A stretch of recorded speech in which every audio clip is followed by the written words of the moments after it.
시대여 경매로 넘어갔고요. 결혼 전 정수라 씨가 살던 아파트까지 경매로 넘어가 이미 매각된 상태라고 합니다. 이게 제일 지금 뭐 많이 나오긴 하던데.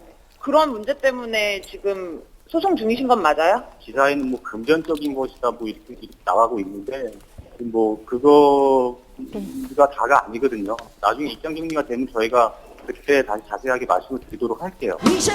이혼 문제가 해결될 때까지 섣부른 추측을 자제해달라는 입장이었습니다. 추가적인 소식이 들어오면 알려드리겠습니다. 또 한 커플의 결별 소식이 있습니다. 배우 이선정 씨와 LJ로 알려진 방송인 이주연 씨의 이혼 소식입니다. 95년 김부용의 풍요 속의 빈곤 일대 만보걸로 데뷔하며 얼굴을 알렸던 이선정 씨는 이후 청춘 시트콤의 엉뚱한 매력에 카페 주인 역을 맡아 큰 인기를 누렸었습니다. 무엇보다 90년대 원조 글래머 스타로 팬들의 사랑을 받아왔었는데요. 지난해 매니저 출신의 방송인 이주연 씨와 열애 사실이 알려진 후 교제 2달 만인 지난해 6월 말 혼인신고를 마치고 본격적인 결혼 생활에 들어갔습니다. 연애가 아니라요. 처음 만난 것부터 포함해서 45일 걸렸어요. 나는 기간 중요하지 않고 혼인신고 하자. 결국 이걸 사인하는데 갑자기 눈물이 막 나는 거예요. 이틀 동안은 진짜 굉장히 많이 울었어요. 초고속으로 결혼에 꼴이 나며 행복한 결혼 생활을 이어가는 듯했던 이 부부의 결별 이유는 무엇이었을까요? 워낙 두 사람이 교제 기간이 짧았고 급하게 결혼한 감이 없지 않아 있었던 것 같습니다. 두 사람이 맞춰가는 도중에 서로 맞지 않는 부분을 인지하게 됐고 작년 10월에 이혼한 것으로 전해졌습니다. 이혼설 보도 이후 새삼 이 부부가 방송에서 보여주었던 모습도 화제가 되고 있는데요. 좀 약간 성격이 차이가 있는 것 같아요. 에이, 뭘 성적 차이야. 정신병 없다니까 나. 일단 가봐. 아우 말 진짜 많아. 이주연 씨는 지난 7월 SNS를 통해 이혼을 암시하는 의미심장한 글을 게시하기도 했습니다. 현재 두 사람 모두 일체 외부와의 연락을 끊은 상태입니다. 전원이 꺼져 있어 음성사서음으로 연결되며 이혼 사실이 알려지면서 이혼 후에도 두 사람이 방송에 부부로 출연한 것이 아니냐는 의문도 제기되고 10월에 있습니다. 이혼했다는 얘기도 나오고 있는데요. 만약 그렇다면 올해 초에 여러 예능 프로그램에 출연하면서 다정한 모습을 보였던 것이 더욱더 놀라움을 주고 있습니다. 당시 제작진 같은 경우에는 두 사람이 전혀 이혼한 줄 몰랐다 또는 이혼하지 않았던 것 같다라고 얘기하고 있습니다.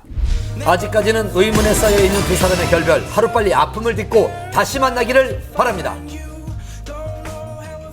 정말 급하게 법정에서 왔습니다. 생방송 불과 몇 시간 전 결국 성폭행을 당했다는 증인이 법정에 출두하지 않은 채 고영욱 씨의 공판이 사실상 마무리됐습니다. 최후 변론 생생히 담아왔습니다. 징역 5년, 신상정보 공개 고지 7년, 전자발찌 부착 10년형을 받은 고영욱. 조금 전 오후 4시, 고영욱의 항소심 4차 공판이 열렸습니다. 저는 지금 고영욱 씨의 항소심 4차 공판이 열릴 서울 고등법원 앞입니다. 오늘 공판이 선고전 마지막 공판이 될 거라고 하는데요. 특히 A양이 증인으로 출석할지 여부에 대해서 관심이 집중되고 있습니다. 항소심에서 고영욱은 3명의 피해자 중 2사람에 대한 성추행 사실만 인정했고 A양에 대해서는 주고받은 문자 메시지를 증거로 제출하며 혐의를 부인했습니다. 이에 고영욱 측은 피해자 A양을 증인으로 요청해 놓은 상태였는데요. 고영욱 씨에게 피해를 당했다고 주장했던 그 여성은 오늘 법정에 출석을 하지 않았습니다. 검찰은 여러 차례 걸쳐서 그 구인장을 발송을 했지만 이에 대해서 출석을 하지 않은 상태입니다. 피해자가 당시 만 13살밖에 되지 않았기 때문에 고영욱은 더 큰 비난을 받았었는데요. 고영욱 측은 미성년자인 줄을 알았지만 13살인 줄은 몰랐다.